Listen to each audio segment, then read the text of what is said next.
जय माता दी। आप सभी का स्वागत है हमारे चैनल में। आप सभी को कार्तिक माह की ढेरों शुभकामनाएं।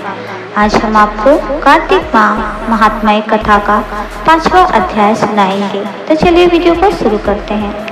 प्रभु मुझे सहारा है तेरा, जग के पालनहार। कार्तिक मास महात्म्य की कथा करूं विस्तार। राजा पृथु बोले, हे नारद जी, आपने कार्तिक मास में स्नान का फल कहा।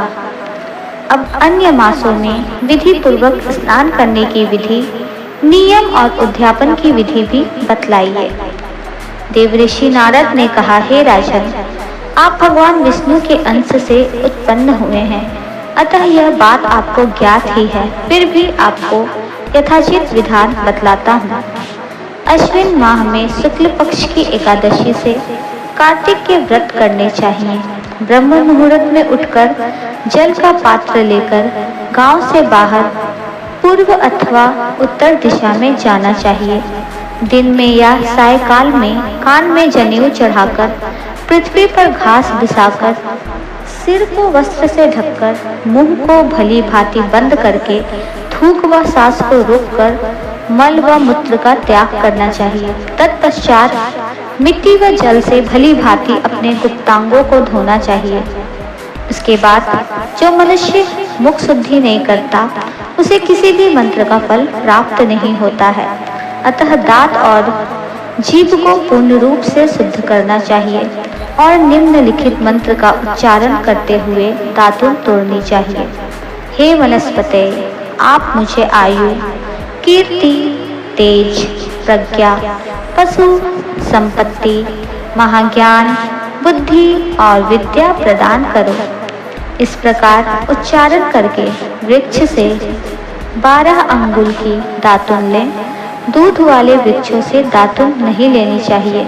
इसी प्रकार कपास, कांटेदार वृक्ष तथा जले हुए वृक्ष से भी दातुन लेना मना है, जिससे उत्तम गंध आती हो और जिसकी टहनी कोमल हो। ऐसे ही वृक्ष से दंत धावन ग्रहण करना चाहिए। प्रतिपदा, अमावस्या, नवमी, छठी, रविवार को चंद्र तथा सूर्य ग्रहण में दातुन नहीं करनी चाहिए। तत्पश्चात भली भांति स्नान करके फूल, माला, चंदन और पान आदि पूजा की सामग्री लेकर प्रसन्न चित्त व भक्ति पूर्वक शिवालय में जाकर सभी देवी देवताओं की अर्घ्य, आचमनीय आदि वस्तुओं से पृथक पृथक पूजा करके प्रार्थना एवं प्रणाम करना चाहिए। फिर भक्तों के स्वर में स्वर मिलाकर श्री हरि का कीर्तन करना चाहिए। मंदिर में जो गायक भगवान श्री हरि का कीर्तन करने आए हों, उनका माला, चंदन, तांबुल आदि से पूजन करना चाहिए, क्योंकि देवालयों में भगवान विष्णु को अपनी तपस्या, योग और दान द्वारा प्रसन्न करते थे। परंतु कलयुग में भगवत गुणगान को ही भगवान श्री हरि को प्रसन्न करने का एकमात्र साधन माना गया है। नारद जी राजा पृथु से बोले, हे राजन, एक बार मैंने भगवान से पूछा कि हे प्रभु, आप सबसे अधिक कहाँ निवास करते हैं? इसका उत्तर देते हुए भगवान ने कहा, हे नारद, मैं वैकुंठ या योगियों के हृदय में ही निवास नहीं करता, अपितु जहाँ मेरे भक्त मेरा कीर्तन करते हैं, मैं वहाँ अवश्य निवास करता हूँ। जो मनुष्य चंदन, माला आदि से मेरे भक्तों का पूजन करते हैं, उनसे मेरी ऐसी प्रीति होती है जैसे कि मेरी पूजन से भी नहीं हो सकती।